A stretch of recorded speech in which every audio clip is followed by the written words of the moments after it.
we are reaching the end of 2019, which has proven not to only be an amazing year for cinema, but arguably an even better year for television. I have been around this earth for 29 years, and I feel safe with saying that I think 2019 was probably the strongest year of television.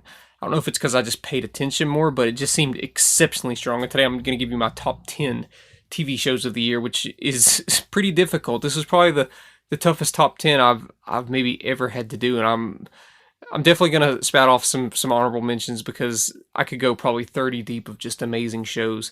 And I out of my top 10, I'd say I gave all of these shows A pluses, which is just not normal in television. But it was just, like I said, in a really good year. Some honorable mentions. First one is The Morning Show, the new Apple TV Plus TV show. It's not over yet. You know, it's only like been like 7 or 8 episodes, but I really like it. I'm not sure if it's like a guilty pleasure or if it's legitimately good, but I'm totally invested in what's going on in that show. I really like it. Another honorable mention: Orange is the New Black had its final season. I thought it was done very well and very tastefully. Unbelievable on Netflix. Really strong show with some pretty tough subject matter that was handled very well. Very emotionally satisfying at the end there. And my last honorable mention is Russian Doll, a show that premiered on Netflix earlier in the year. And if you would have told me earlier in the year what my top show of the year would have been, I probably would have said Russian Doll, because it was just so cool and unique using that Groundhog Day perspective in terms of its storytelling. But it didn't make my top 10 because it was just such a good year for TV. Let's get into the top 10. At number 10, I have Fleabag. This is a show that I didn't even know about until this year, and apparently season 1 premiered a few years ago, and they took a couple years off, I guess, and did season 2, which I believe is probably its final season. And bravo to them if they're going to end like this, because it was done very well. What stands out most, besides the exceptional performances and the amazing writing in Fleabag, is that the show started off masterful and it ended masterful. A lot of shows can't do that. Usually they start off good, end bad, or they start off bad and end strong.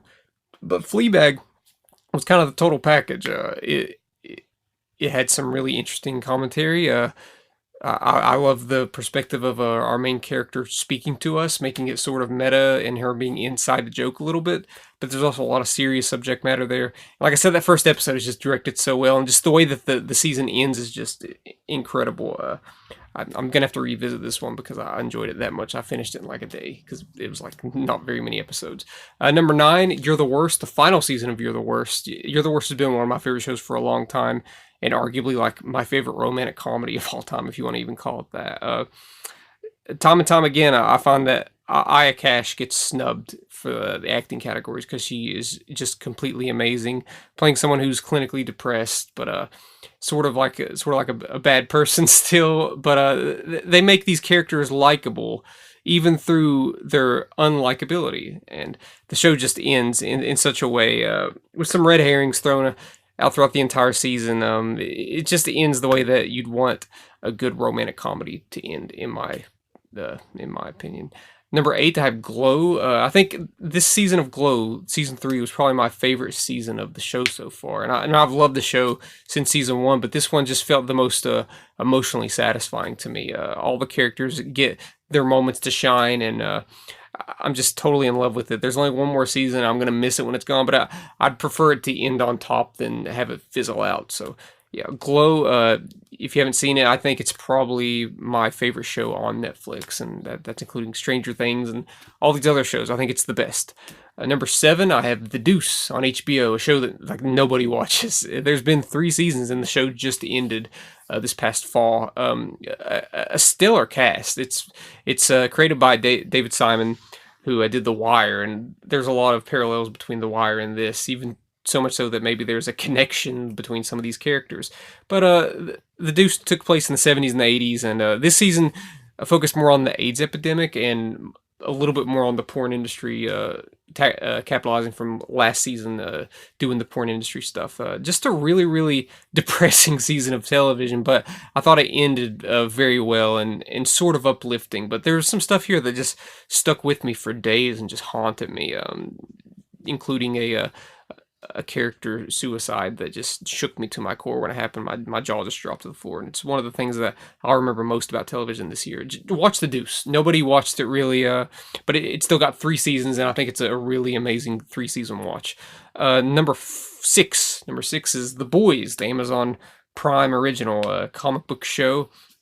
It is a truly stellar and very, very funny show, if not extremely dark as well. It's a disgusting show in terms of its violence and its sexual content. Almost anything that happens sexual on the show is really, really gross. There's nothing in the show that I think is sexy at all. It's all really gross. But there's some really good character work here. Everybody's kind of like a lowlife, with maybe the exception of one character.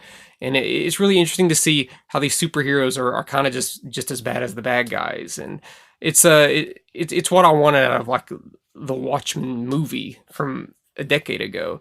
And yeah, I hope Seth Rogen and Evan Goldberg continue to do this. I saw the season 2 teaser; it looked amazing. Still, I was really invested in this show. It was a blast. I truly loved it. Number 5 is a show that I didn't think would be this low, but yet again, just an amazing year for television. Was Chernobyl, the miniseries on HBO. Some really eye-opening stuff here. I'm sure most people know about the Chernobyl tragedy from the 80s. But I didn't know the complete extent of it. It's truly horrific. This is at times a horror movie, and one of the best horror movies I've seen in a while. But it takes this real life trauma and tragedy and shows us it. And maybe some things are a little bit fictionalized, but I thought it was pretty compelling and really well directed, terrifying, and sad. But like I said, really compelling television. Number 4, I have The Righteous Gemstones, which is a show that just came out of nowhere for me. This is the new Danny McBride vehicle, sort of satirizing the mega churches. And what I like about it is that it'd be easy just to make fun of religion, but it doesn't make fun of religion. It just makes fun of the prospect of a megachurch. I think that's territory that kind of deserves to be made fun of, and they do a really good job at it without stooping too low. It's still a dark comedy. At times it reminds me of Fargo, both the movie and the television show Fargo. And the show was surprisingly emotional to me. Yeah, it's a goofball comedy at times, but whenever it wants to get deep, it can get really deep, especially with some of the John Goodman stuff in the flashbacks. Just a really good cast, a really good show. I've been meaning to rewatch it. I loved it. I truly loved it. At number 3, I have Barry, the HBO black comedy. It has one of the best episodes of television I've seen in a while, which is the episode featuring very little dialogue, mostly just one-on-one combat with Bill Hader and this other character.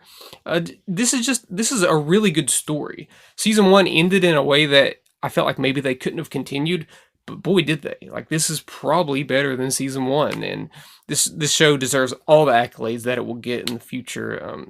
Truly looking forward to more of this. It's zany, but sort of like Righteous Gemstones, it can be surprisingly deep at times. Number 2, When They See Us, the show that I didn't think was going to be topped. It's technically a mini series on Netflix.